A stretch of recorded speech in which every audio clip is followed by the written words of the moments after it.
Sa ngalan ng Ama at ng Anak at ng Espiritu Santo. Amen. Pagpapala po ng ating Panginoong Jesucristo, pag-ibig ng Diyos Ama at ang pakikipagkaisa ng Espiritu Santo, nawa po ay sumain yung lahat. At sumaiyo rin. Minamahal kong mga kapatid, aminin po natin ang ating makasala at mga pagkukulang upang tayo po ay maging karapat dapat na gumanap sa banal na pagdiriwang na ito. Inaamin ko sa makapangyarihang Diyos at sa inyo mga kapatid, na lubha ko nagkasala sa isip, sa salita at sa gawa, at sa aking pagkukulang.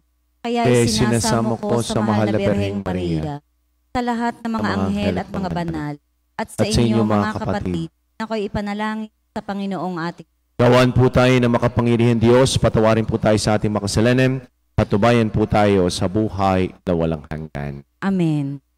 Panginoon, kaawaan mo kami.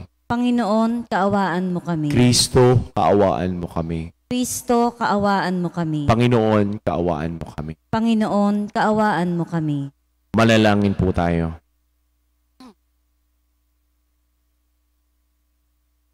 Ama naming makapangyarihan, lakas ka ng mga walang inaasahan kung hindi ikaw.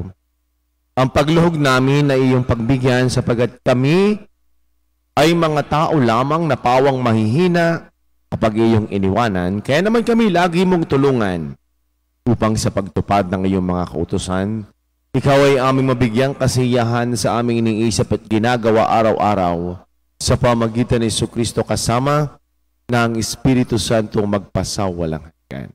Amen. Pagbasa mula sa ikalawang sulat ni Apostol San Pablo sa mga taga-Korinto. Ibig kong ibalita sa inyo, mga kapatid, ang nagawa ng pag-ibig ng Diyos sa mga simbahan sa Macedonia. Dumanas sila ng matinding kahirapan at ito'y isang mahigpit na pagsubok sa kanila. At sa kabila ng kanilang paghihikahos, masaya pa rin sila at bukas ang palad sa pagbibigay. Sila'y kusang loob na nag-abuloy, hindi lamang ayon sa kanilang kaya, kundi higit pa. Alam ko ito, pagkat mahigpit nilang ipinamanhik sa akin na sila'y bigyan ng pagkakataong makatulong sa mga kapatid sa Judea. At higit pa sa inaasahan ko, inilaan nila ang kanilang sarili. Una sa Panginoon at pagkatapos sa amin. Ayon sa kalooban ng Diyos, kaya't pinakiusapan ko si Tito. Yamang siya ang nagsimula nito, na kayo'y tulungan niya hanggang sa malubos ang pagkakawang gawa ninyong ito. Kayo'y tanyag sa pananampalataya, sa pagpapahayag, sa kaalaman, kasipagan at sa inyong pag-ibig sa amin. Sikapin din ninyong manguna kayo sa pagkakawang gawa. Hindi sa inuutusan ko kayo, sinasabi ko lamang sa inyo ang ginagawang pagtulong ng iba upang masubok ang katapatan ng inyong pag-ibig. Alam ninyo kung gaano kalaki ang pag-ibig ng ating Panginoong Jesucristo, na bagamat mayaman, ay nagpakadukha upang yumaman kayo sa pamamagitan ng kanyang karuhukaan. Ang salita ng Diyos. Salamat sa Diyos. Salmong tugunan. Kaluluwa ko yung purihin, ang Panginoon butihin. Kaluluwa ko yung purihin, ang Panginoong butihin. O kaluluwa ko ang Diyos papurihan. Pupurihin siya at aking aawitan. Aking aawitan habang ako'y buhay. Kaluluwa ko yung purihin, ang Panginoong butihin. Mapalad ng tao ng kanyang Diyos, na laging katulong ay ang Diyos ni Jacob. Sa Diyos na Panginoon, umaasang lubos. Sa Diyos na lumikha niyong kalangitan, ng lupa at dagat, at lahat ng bagay. Kaluluwa ko'y purihin, ang Panginoong butihin.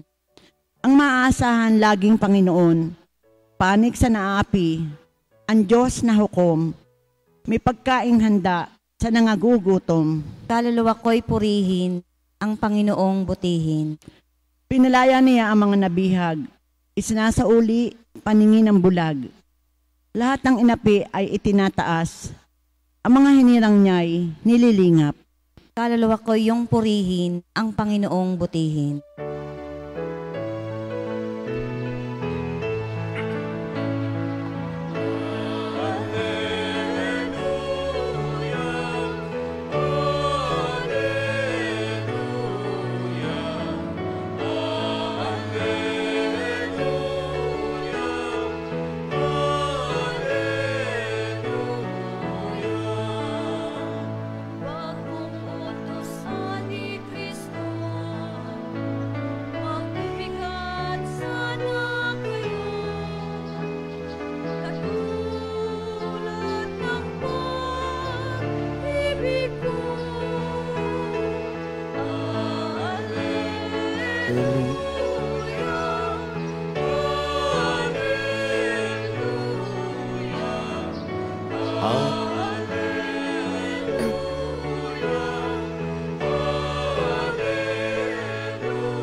Sumaini po ang Panginoon At sumaiyo rin. ang mabuting balita ng Panginoon ayon kay San Mateo. Papuri sa iyo, Panginoon. Noong panahon iyon sinabi ni Jesus sa kanyang mga alagad, narinig na ninyong sinabi, ibigin mo ang iyong kaibigan at kapuutan mo ang iyong kaaway. Ngunit ito naman ang sabi ko, ibigin ninyo ang inyong kaaway at idalangin ninyo ang mga umuusig sa inyo upang kayo maging tunay na anak ng inyong Amang nasa langit. Sapagkat pinasisikat niya ang araw sa masasama at sa mabubuti at pinapapatak niya ang ulan sa mga banal at sa mga makasalanan. Kung ang umiibig sa inyo ang isa lamang ninyong ibigin, ano pang gantimpala ang inyong hihintayin? Hindi ba't ginagawa rin ito ng mga publikano? At kung ang binabati lamang ninyo ay ang inyong mga kapatid, ano ang nagawa ng ninyong higit kaysa iba? Ginagawa rin iyan ng mga hintil. Kaya, dapat kayong maging ganap, gaya ng inyong Amang nasa langit. Minamahal kong mga kapatid, ang mabuting balita ng ating Panginoon. Pinupuri ka namin, Panginoong Hesukristo. Magandang umaga po sa ating lahat. Sa mga may birthday po ngayong araw na ito, happy birthday sa inyo. Sa mga may wedding anniversary, congratulations po sa inyo. Sa atin nung unang pagbasa, narinig ho natin ang sulat ni Apostol San Pablo sa mga taga-Korinto. At ang sabi ho din ay, sa kabila ng kanilang paghihikahos, masayang-masaya pa rin sila at bukas palad sa pagbibigay. Kita ho natin, dumaan ho sila sa mga matinding pagsubok, kahirapan, pero nakuha pa rin ho nilang pagbigay. Nakuha pa rin ho nilang mag-contribute. Kaya, hindi na ho natin kailangan maging mayaman para ho tayo ay matutong magbigay. Ang kailangan lamang ho natin ay ang pagiging generous. Sapagkat ang generosity naman ho ay hindi lamang para sa mga mayayaman. Yan ho ay para sa lahat. Kaya ito, narinig natin. Iisipin niya ho natin na naghihikahos ka na, walang-wala ka na nga, nagbibigay pa. Sarap mong pakinggan, ay sa tingin mo ikaw ay walang-wala, ay marunong ka pa rin magbigay. Kahit kakarampot. Sapagkat ang pinag-uusapan naman ho dito, hindi yung quantity ng iyong binigay. Sapagkat maaaring yung maliit sa iyo, malaki na. Sapagkat ito lamang nakayanan mo. Tayo ho, pag dumadaan din sa atin ang matinding pagsubok at kahirapan, hikahos na hikahos, pag may lumapit sa atin, ay anong sinasabi natin, ay wala naman ako maipautang sa iyo, ay kita mo ka namang mahina ang kita ng itlog. Ay kita mo naman kami namatayan pa. Ay kita mo namang lahat tayo dumanas ng pandemya. Ay ano ka namang ibibig siya? Di pare-pareho naman tayo. Pero hindi ho pala ito pwede nating idahilan. Sapagat kahit ikaw ay naghihikaos, kahit ikaw ay naghihirap, kung ikaw ay may puso mapagbigay, mag-aabot at mag-aabot ka. Dini ho sa ating ebanghelyo, sabi ng ating Panginoon, ito ho yung karugtong na ebanghelyo kahapon. Sabi din ay, maging ganap kayo gaya ng inyong amang nasa langit. Perfection.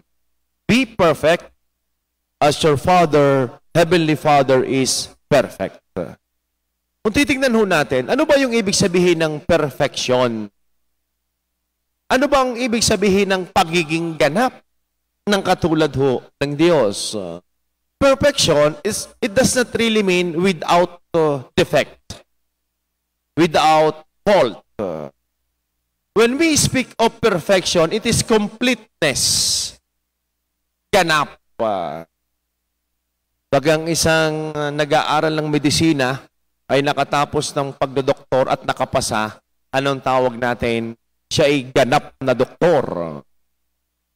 Kapag mga nag-aaral ng edukasyon, nakapasa, may titulo sa huli, LPT, Licensed Professional Teacher, ganap na guro, ganap na abogado, ganap na nurse, ganap na engineer, at iba't iba pa ng mga propesyon na sila ay dumaan sa pag-aaral, sila ay dumaan sa mga requirements, sa mga exams, sa PRC, sa bar exam yan, ganap.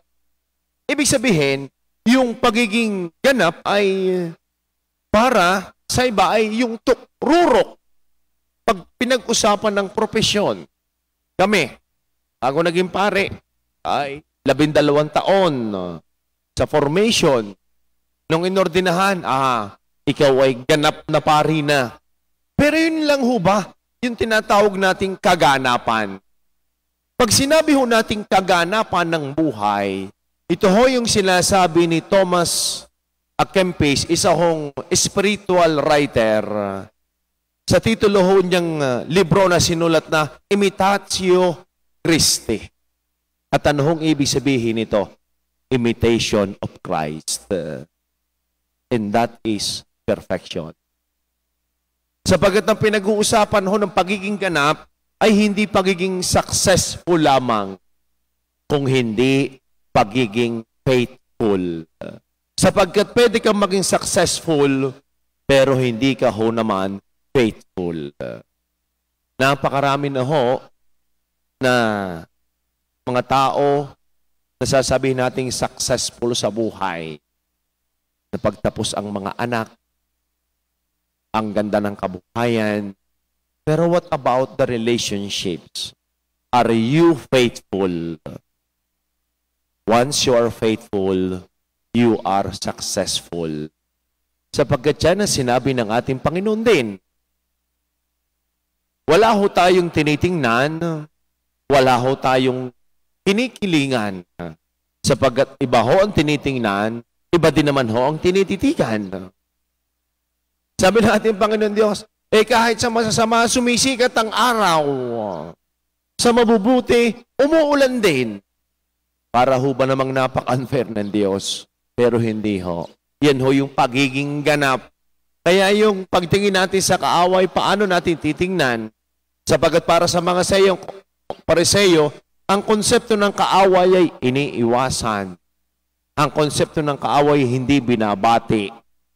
At ganyan din ho naman tayo minsan. Pagkaaway, hindi binabati. Pagkaaway, hindi pinapansin. Pagkaaway, hindi iniimbitahan. Kayo ba naman, pag may salo-salo sa inyo at kaaway ninyo, iimbitahan ka ninyo sa bahay? Siguradong hindi. Pero malinaw sa ating ebanghelyo, ibigin mo ang iyong kaaway, mahalin mo. Napakahirap po nito. Sapagat sabi ng Diyos, kung paanong iniibig ko ang lahat, kahit na mga masama, kahit na yung mga nag-betray sa akin, Kaya tanong sabi ni Jesus nung siya nakapako sa krus, yung sundalo na tumusok ng kanyang tagiliran, anong sabi niya? Ama, patawarin mo sila sapagkat hindi nila alam ang kanilang ginagawa. At yan ho, ang pagiging ganap. Ang pagiging ganap ng buhay ay pagtulad kay Kristo.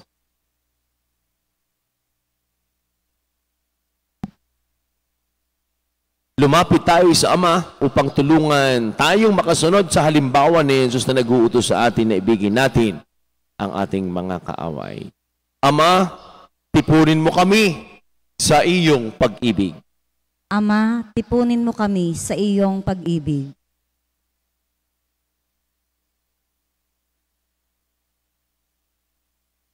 Ang mga pinuno ng simbahan, naway magbigay saksi sa pamaraan ng habag, pag-ibig at pagpapatawad, upang masalamin sa kanila ng sanlibutan ang kabanalan ng Diyos. Manalangin tayo sa Panginoon. Ama, tipunin mo kami sa iyong pag-ibig. Ang mga namimighati at nasusuklam sa kanilang kapwa, naway mapagtanto na maghihiwalay sa kanila sa Diyos ang pagbibigay daan sa hinanakit at galit. Manalangin tayo sa Panginoon. Ama, tipunin mo kami sa iyong pag-ibig. Ang mga pamilyang nagkakahiwa-hiwalay at sinira ng hindi pagbibigay halaga sa bawat isa, naway muli nilang matagpuan ang dating alab ng pagkasama at pagkakasundo. Manalangin tayo sa Panginoon. Ama, tipunin mo kami sa iyong pag-ibig. Ang mga may sakit, naway makamit ang kapayapaan ng kaisipan at kalooban na nagmumula sa kanilang pagkaunawa at pagtanggap sa kahalagahan ng kanilang pakikihati sa pagdurusa ni Kristo. Manalangin tayo sa Panginoon. Ama, tipunin mo kami sa iyong pag-ibig. Ang mga pumanaw, naway makihati sa kapayapaan at kalagayahan ng paghahari ng Diyos. Manalangin tayo sa Panginoon. Ama, tipunin mo kami sa iyong pag-ibig. Ama naming Diyos, alam mo kung ano ang mabuti para sa amin. Tanggalin mo ang lahat ng hinanakit sa aming mga puso at basbasan mo ang lahat ng aming pagsumikap na mahalin ang aming kapwa. Hinihiling po namin ito sa pamamagitan ni Kristong aming Panginoon. Amen.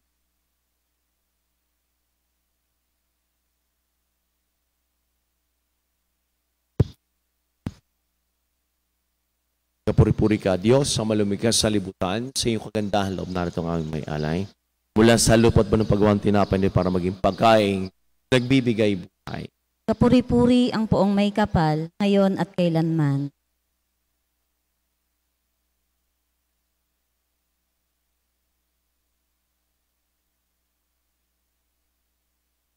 Kapuri-puri ka, Diyos, sa malumigkas sa libutan, sa iyong kagandahan loob alay. Mula sa katas ng ubas mo ng pagawang alak na ito, para maging inuming, nagbibigay ng iyong espiritu. Kapuri-puri ang poong may kapal, ngayon at kailanman.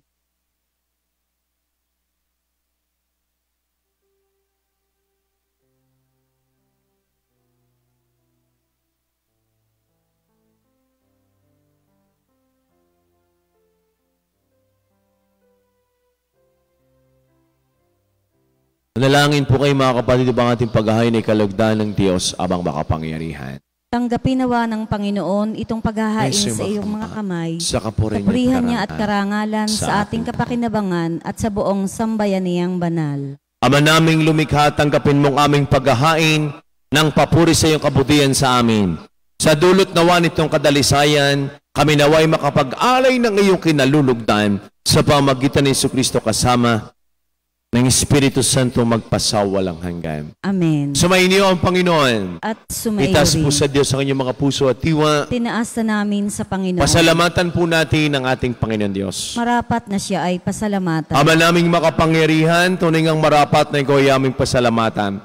Sa iyong paglingap at kagandahan loob, ang tao ay nilikha at pinangangasiwas ang sinukob. Sa hangad mong sa iwas tong lubos, siya pinagdusa mo sa kanyang pagtalikod. Sa iyong paggiling pinahintulot na makabalik siya sa pamagitan ni Kristo Jesus. Kaya, kaysa ng mga anghel na nagsisiawit ng papuri sa nawalang humpay sa kalangitan, kami po ay nagbubunyi sa iyong kadakilaan. Santo, Santo, Santong Panginoong Diyos na mga hukbo, napupuno ang langit at lupa ng kadakilaan mo. Hosana sa kaitaasan, pinagpalang na parito sa ngalan ng Panginoon. Hosana sa kaitaasan.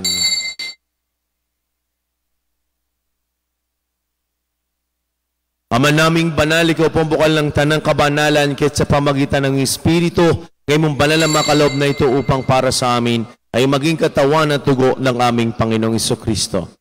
Bago niya pinagtiis ang kusang loob na maging handog, hinawakan niyang tinapay, pinasalamatan kaniya, pinaghati-hati ni iniabot sa kanyang mga alagad at sinabi, tanggapin ninyong lahat ito at kanin, ito ang aking katawan na ihahandog para sa inyo.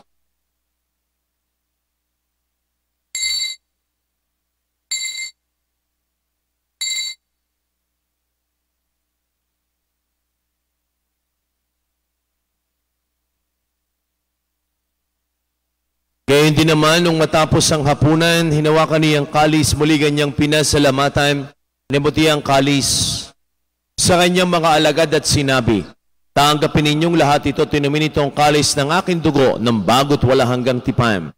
Ang aking dugo na ibubus para sa lahat. Sa pagpapatawad ng mga kasalanan, gawin ninyo ito sa pag-alaala sa akin.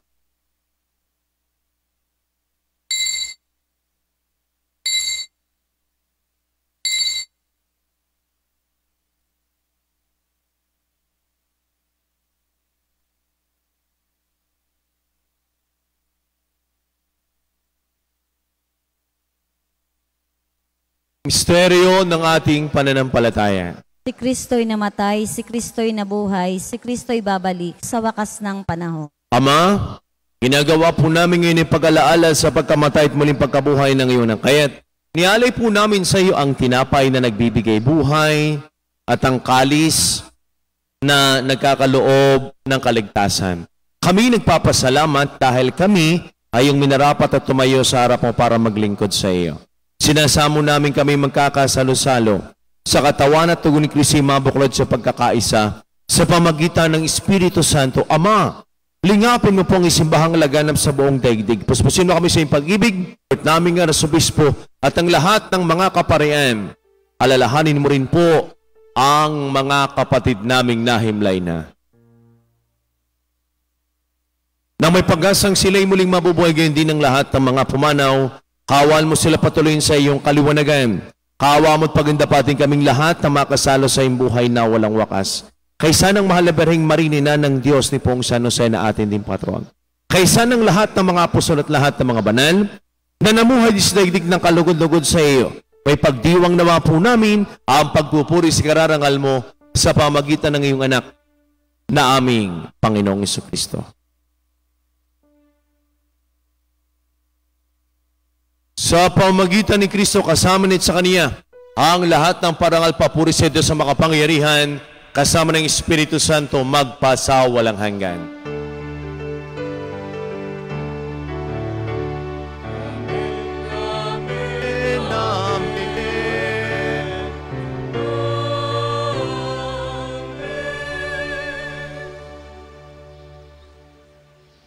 Sama-sama po nating awitin na may kababaan ng loob at lakas ng loob ang panalangin tinuro sa atin ng ating Panginoong Jesucristo, ang Ama namin.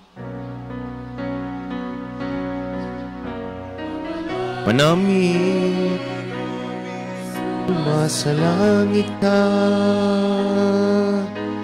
sambahin ang ngalan mo, mapasa amin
ng masama. Inihiling po namin kami, Diyos, sa lahat ng masama, pagkalooban ng kapayapaan, araw-araw ligtas sa kasalanan, at ilayo sa lahat ng kapahamakan. Samantalang aming pinananabigan dakilang araw ng pagpapahayag ng tagapagligtas naming si Jesucristo. Sapagkat iyo ang kaharian at ang kapangyarihan at ang kapurihan magpakailanman. Amen. Panginoong Jesucristo, sinabi mo sa iyong mga apostol, kapayapaan ang iniiwan ko sa inyo. Ang aking kapayapaan ang ibinibigay ko sa inyo, tunghayin mo ang aming pananampalataya, huwag aming mga pagkakasala. Pagkalan po kami ng kapayapaan at pagkakaisa ayon sa iyong kalooban, kasama ng Espiritu Santo magpasawalang hanggan. Amen. Kapayapaan po ng Panginoon lagi ng sumainyo. At sumaiyo. Mga kapatid, magbigay po kayo ng kapayapaan sa bawat isa. Peace be with you. Kordero ng Diyos na nag-aalis ng mga kasalanan ng sanlibutan, maawa ka sa amin. Kordero ng Diyos na nag-aalis ng mga kasalanan ng sanlibutan, maawa ka sa amin. Kordero ng Diyos na nag-aalis ng mga kasalanan ng sanlibutan, ipagkaloob mo sa amin ang kapayapaan. Minamahal kong mga kapatid, ito po ang kordero ng Diyos ng Kristong muling nabuhay, na nag-aalis ng mga kasalanan sa sanlibutan. Palad tayong lahat ng mga inanin sa kanyang banal na piging. Panginoon, hindi ako karapat-dapat na magpatuloy sa iyo, ngunit sa isang salita mo lamang ay gagaling na ako. Ang katawan ni Kristo. Amen.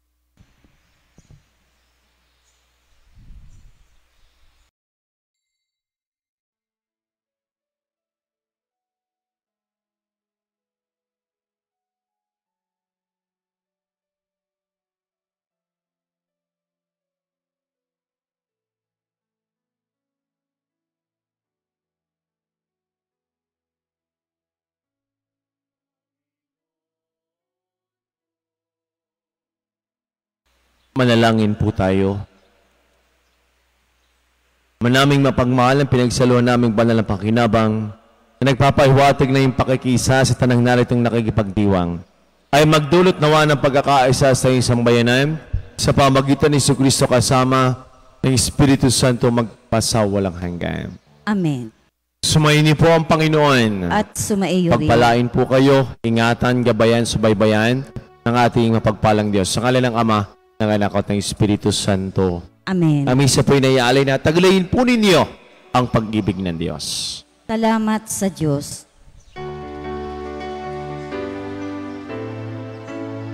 Sambayan ang pinuklod sa pag-ibig ni Kristo, magdiwang. Sambayan ang pinatawad at piniyayaan, magpuri na. Di ka man karapat-dapat, di pa rin pababayaan.